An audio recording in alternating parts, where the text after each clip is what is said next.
Sitting with me this week in the Coach's Corner, head football coach Rick Willis. Thank you for joining me. You bet. Happy to do it. So this is your second time this year on the show, and last time you were with us, it was a couple months before, and you had just ended the non-conference schedule 3-0, and we had talked a little bit about your chances of going undefeated. And now that goal has come to fruition, how proud are you of this team so far and what they've accomplished in the regular season? Well, I think our team's done a great job. They've done a great job of showing up focused and ready to go each week, and I'm really proud of the leadership that they've demonstrated. I think it's a focused, experienced team, and I think that's shown up week in and week out. Going back to last week against Loris, how did that game sum up your season? It seemed to me like it almost was the perfect ending to the perfect season.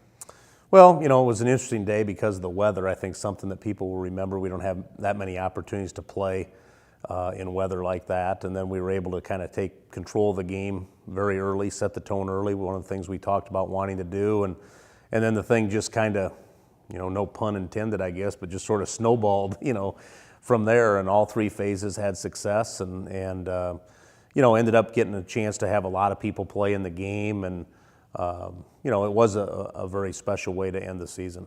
I guess we can take the accomplishments one by one. So back-to-back Iowa Conference championships, how did that feel? Well, it's one of the things we talked about in our meeting with our seniors on August 15th, is that it had been since 2007 that a team had won the Iowa Conference in back-to-back seasons. And so that was certainly the goal, having won it in 2013. And so that was good to see us be able to do that again. And then also, for those of you who don't know, Wartburg broke the school record in total yards of offense and also most points scored in a game. Is that something you ever think about as a head coach going into games? Obviously, you probably want to get in, get a good lead, and then take some of your starters out, but did you ever imagine that kind of a score? No, it's not something we thought about or have really even talked about much since then. To be honest with you, ever since that game ended on Saturday, it's just been kind of a flurry of activity with things that you do when the season ends and then getting ready for the playoffs and all that sort of thing. So we really haven't even thought about that much, but certainly it was a special day for our offense. With the regular season over now, some of the awards and accolades coming in, Wartburg sweeping all the major awards in the Iowa Conference, Logan Schrader Offensive MVP, Spencer Capitani Defensive MVP, and then yourself winning the Iowa Conference Coach of the Year for the second time in a row. Have you guys had a chance to even think about that, or how proud of you are you for those awards? Well, I don't think we've really had much chance. I think those are types of things that you reflect on as time goes by and when we finish. But, when you have a good team, people get recognized, and a lot of times individuals get recognized during this time, but those awards wouldn't be possible without the work of everybody on our team. So I know that Logan and Cap would feel the same way, that they were supported by such a great group of guys that made it possible for them to have that. And certainly, this Coach of the Year thing is kind of a misnomer. I mean, we've got a bunch of great coaches that make that happen. I mean, the thing, if I deserve any credit, I guess it's for hiring a bunch of good guys that allowed me to do that. So, for you as a coach, winning your 8th Iowa Conference championship, now you're number 2 on the all-time list for football in the Iowa Conference behind the legendary Ron Schipper for Central. Have you had time to think about that as well? That's some pretty good company to be in. Well, we always want to win the Iowa Conference championship. That's our goal. We've been fortunate enough to do that several times, and each one of those years is special. Those teams are all special. It's a great challenge to do that. It's a great accomplishment when you can get it done. And it just goes back to the hard work and the dedication of so many people over a long period of time. That's talking about 16 years of me being the head coach, and all the assistant coaches that have come through here. Many of them are doing great things at other places right now, the current staff that we have here, and really the 1,000 plus players that we've had play in our program over that time. They all are part of that. And when it comes time for us to say goodbye to the seniors this year, one of the things we'll be reminding them of is that the future success that we have here, they're still a part of that, because they help lay the foundation and they leave a heritage and a legacy behind of how we do things. Going back to some more awards, I believe the number is 13 first team all conference. How do you get that many people on first team? And we've been talking about it all year. We've been looking for a weakness in this Wartburg football team, and we haven't found one. What does that prove? 13 players on the first team all-conference. What does that prove? Just how balanced and how dynamic this team is. Well, that's the word I was going to use. I mean, I think it speaks to the balance that we have on our football team, from position to position, from offense to defense, and I think it talks a little bit about the respect that the other coaches in our league have for the work that our players have done.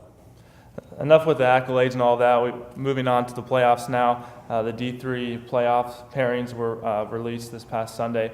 I know Nathan had written an article about maybe Wartburg being snubbed. Do you feel snubbed at all in the rankings? I know you guys have worked your way up now to 4th in the country, going against St. Thomas. For the people who don't know at home, St. Thomas was the runner-up 2 years ago. What type of a challenge are they going to present? Well, they're going to present a tremendous challenge. There's no doubt about it. If you look back the last 6-7 years in Division III football, St. Thomas has about as big a name as anybody. They played in the 2012 national title game, and they have a huge reputation, and it's certainly a tough matchup. There's no doubt about it. I mean, oftentimes I think when you've done what we've done during the regular season, you think you may have a chance to get maybe a little bit more favorable matchup than what happened. And I think we were just kind of a victim of the combination of mostly geography and teams from the same league being in our region, and just the way that the NCAA decides to prioritize how they do the pairings. And so, there's really nothing you can do about it. Obviously, when you get into the playoffs, you're going to have to beat good teams. And the name of the game is to advance. You just scrap and claw and fight and try to advance to the next game. And so our guys have done a great job of focusing this week in some difficult weather conditions, and we've adjusted a few things to accommodate for that. But I think they'll be ready to go on Saturday. Wartburg defensively ranked in the top 5, top 2 in a lot of categories in the Iowa Conference. Now, how is that defense going to stack up against an offense like St. Thomas? You've already played 2 teams from the MIAC this year, Bethel and then Augsburg in the first week, and you did a pretty good job of controlling them. How are you going to control a team like St. Thomas? Well, I think the biggest thing is that they're a physical team. They want to run the football, and we're going to have to do a good job of matching that physicalness and try to keep them from being on schedule all the time. If they're on schedule and they're in a situation where they can run or pass anytime, and you have to defend both those, it's difficult. So we need to try to stop the run and try to get them into more obvious passing situations. That'll help us a lot if we can do that. The crowd base, the school support has been pretty high throughout the year and has been growing as you guys have continued to win and win by large margins. What do you expect the atmosphere to be like on Saturday? Well, I hope it'll be a great atmosphere. We really do appreciate the support that we've received from everybody, from the families of our players and from the campus community, the Waverly community, and that's been special. I think this team has kind of grabbed the attention of a lot of people as the year's gone on.